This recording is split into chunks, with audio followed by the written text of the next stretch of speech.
আমি এখন করলা ভাজি করব। এই যে মরিচ নিছি, পেঁয়াজ নিছি, রসুন নিছি, করলা নিছি, এইগুলো ভাজি করব। এগুলো কাটবো এখন। এগুলো ছোলা শেষ, এখন ছোলা শেষ এডি।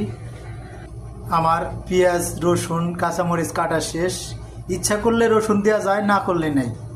এখন করলা কাটবো আমি। এই যে করলা কাটবো। করলা পেকে গেছে, দেখেন তো কাটা কীরকম হয়, কাটা কীরকম হয় দেখেন তো করলা।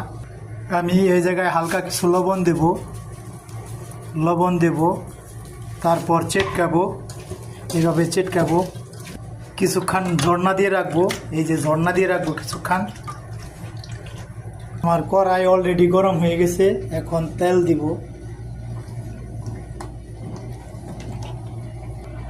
তেল গরম হয়ে গেছে, কিছু রসুন ছেড়ে দিব।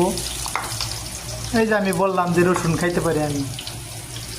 একটু রসুন ভাজা ভাজা হবে, তারপর এই যে রসুন ভাজা ভাজা হয়ে গেছে, এখন পেঁয়াজ রসুন পেঁয়াজ আর কাঁচামরিচ দিয়ে দিলাম একটু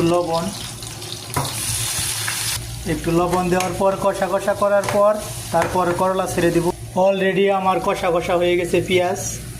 এখন করলা দিয়ে দিব। ওই যে করলা দিয়ে দিলাম, তারপরে নাড়া দিব। অলরেডি সব দেওয়া শেষ, এখন একটু ঢেকে দেই।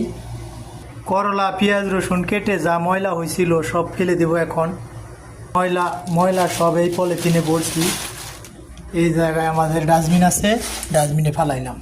কিছুক্ষণ পর উঠিয়ে দেখব যে কি অবস্থা। এখন একটু নড়া দিয়ে দিব, উপরেরটা নিচে দিব আর কি, এইভাবে নড়া দিয়ে দিব একটু। অলরেডি আমার ভাজির কালার এসে গেছে।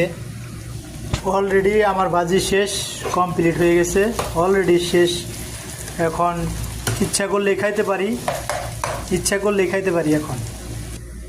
আসসালামু আলাইকুম, আমার রেসিপিটা দেখার জন্য থ্যাংক ইউ।